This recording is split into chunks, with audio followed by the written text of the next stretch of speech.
Hello and welcome to my top 50 changes I want to see in FIFA 18 career mode. Now this might not desperately be for FIFA 18, it could be for future installments, but I have racked my brain and I've come up with 50 ideas, changes, corrections, fixes and the likes that could be implemented into FIFA in the future.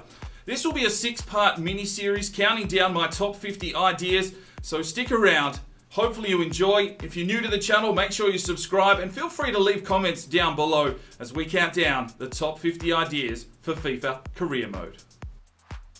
Alright, let's get this started with number 50. Number 50 is mass delete emails. Now, we're going to start off small here, but if you do simulation style series where you like to simulate a month or two in advance, maybe you're doing FIFA experiments, you'll find that at the end of the month, once you finish simulating, you can have an absolute plethora of emails just sitting there that you've got to go through, you've got to delete. It's just a little bit of a pet hate, but why isn't there just a button to mass delete all emails? It'd be a simple fix. You just have a button option, you hit the button and it clears out all your emails. That's number 50. Let's get to the next one.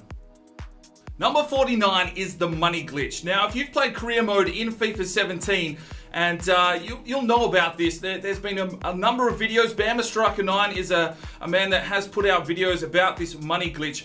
And it all comes down to the new objectives that have been put into FIFA 17. Now, if you finish your career mode, generally with a negative balance of your budget, it can really have a really nasty effect on your career mode. So 2 to 3 seasons in, you may have negative 7 million in the budget at the end of the season, and all of a sudden, the following season, you could have something like $16 billion to play with, and then there's just stupid objectives that come from the board that ask you to increase the money value, and it's just absolute chaos. This really needs to be looked at, it needs to be addressed, and hopefully they fix this for FIFA 18.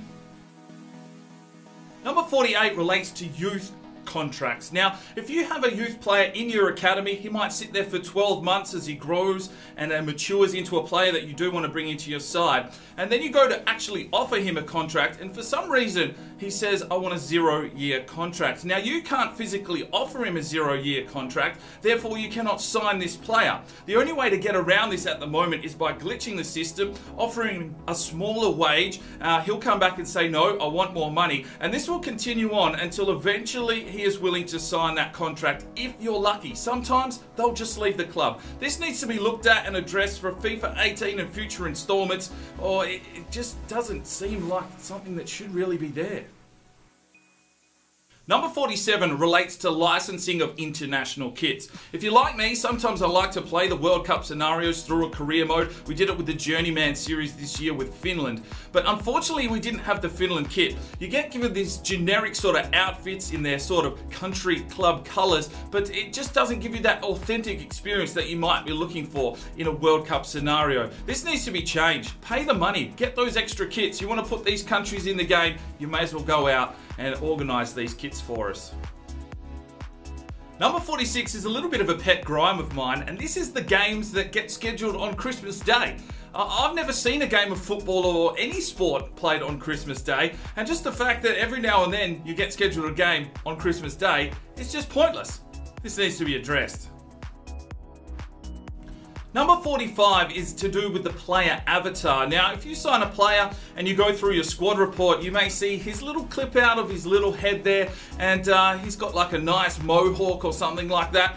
And all of a sudden you get into the game and he's got some long, lavish, ridiculous mullet going on. I mean, how hard is it to get the avatar to match the in-game profile of the player? It just seems something that just has not been looked at, and I feel that this should be something that is addressed. Number 44 is realistic creator player models. Now, if you create any player in the game, regardless of what rating you give them, regardless of what stats, they will grow to a 99 potential player.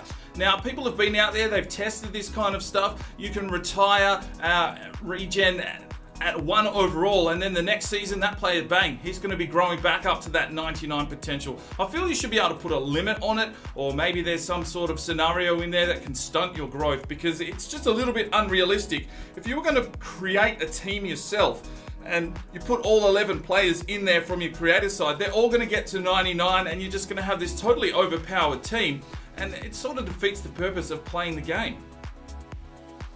Number 43 is a little bit of a concept of mine, and I'd like to see it implemented into FIFA.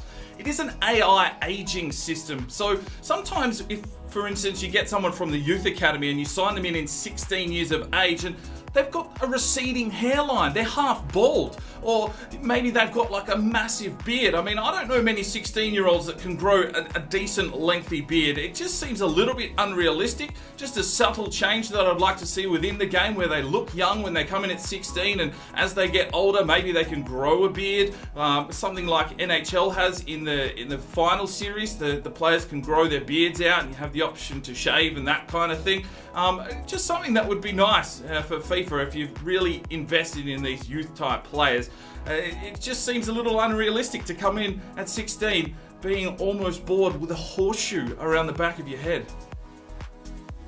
Number 42 is something that I would like to see implemented into FIFA, and that is different things like big head mode. Now, if you're a fan of NBA Jam, you could give the players like massive heads and just a little bit of hilarious, a little bit of comedy to come into the gameplay. You've got your mates over, you want to have a one-on-one scenario, and you could maybe give them big hands for the goalkeeper or big head mode. Just something that just creates a little bit of fun and festivity in the gameplay mode. I'd like to see this put into FIFA. Number 41 is to do with players that are generated without a face. Now, if you go out and you scout, sometimes you'll get back a really good prospect, 94 potential, but my personal preference is if you don't have a face in the game, you're not worth being in my team. And it's a real grind because sometimes you will find that 94 potential to be special player, but he's got no face on the avatar, and it just really annoys me. It doesn't matter. There's generated faces that come in, and you've got players there that have no face. Can we please get this sorted out? Right, so that will wrap up the first installment of our top 50 changes I want to see to FIFA career mode. That was 50 to 41. We'll be back with the next video, not too distant future. So make sure you subscribe to the channel so that one is ready to hit your inbox. Hit that little notification bell on the main page. That'll alert you whenever I'm uploading a video. And we'll continue this countdown until we get number 1. I've got some big ideas, but they're not long away. They're a bit further down the list. We're just working through it strategically, and hopefully you're enjoying this mini series that I'm putting together. Feel free to leave any comments down below on your thoughts and ideas of what should be within the game, and we'll see you next time. I'm Sparring DK. It's 5 o'clock somewhere, and you have a good one.